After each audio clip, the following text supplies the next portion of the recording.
ഇവിടെ കിടന്നിരുന്ന പേഷ്യന്റ് അയാൾ ഇന്നലെ ഡിസ്ചാർജ് ചെയ്ത് പോയല്ലോ.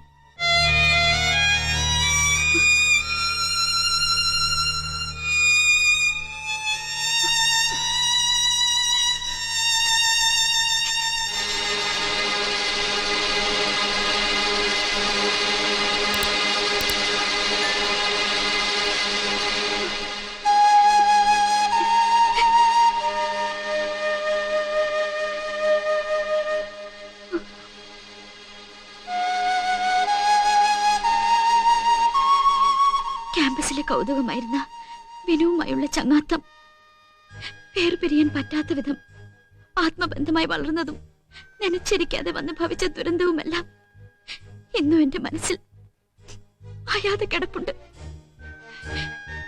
ആ ദുരന്തത്തിന്റെ ആഘാതത്തിൽ മാസങ്ങളോളം ഞാൻ വീടിനുള്ളിൽ ഒതുങ്ങിക്കൂടുകയായിരുന്നു. വിനു മരിച്ച് 1 വർഷം കഴിഞ്ഞപ്പോ അച്ഛനും അമ്മയും മറ്റൊരാളെ വിവാഹം കഴിക്കാൻ എന്നെ നിർബന്ധിച്ചതുകൊണ്ടാണ് ഞാൻ ഈ ഹോസ്റ്റലിലേക്ക് താമസം മാറ്റിയത്. ഒരു നിമിത്തം പോലെ വിനുവിന്റെ കണ്ണുകളുമായി കഴിയുന്ന ബാലുവിനെ ഞാൻ വീണ്ടും കണ്ടു.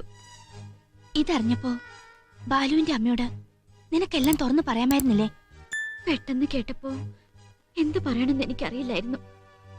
ചേച്ചി എന്നെ ഒന്ന് സഹായിക്കണം. ഈ അവസ്ഥയിൽ എനിക്ക് ബാലുവിനെ ഫേസ് ചെയ്യാൻ കഴിയില്ല. അതുകൊണ്ട് ചേച്ചി തന്നെ ബാലുവിനെ കണ്ട് എല്ലാം പറഞ്ഞു മനസ്സിലാക്കണം. ചേച്ചിക്ക് ബുദ്ധിമുട്ടാവുമെന്ന് എനിക്കറിയാം. എന്നാലും എനിക്ക് വേണ്ടി ചേച്ചി ബാലുവിനെ കാണണം.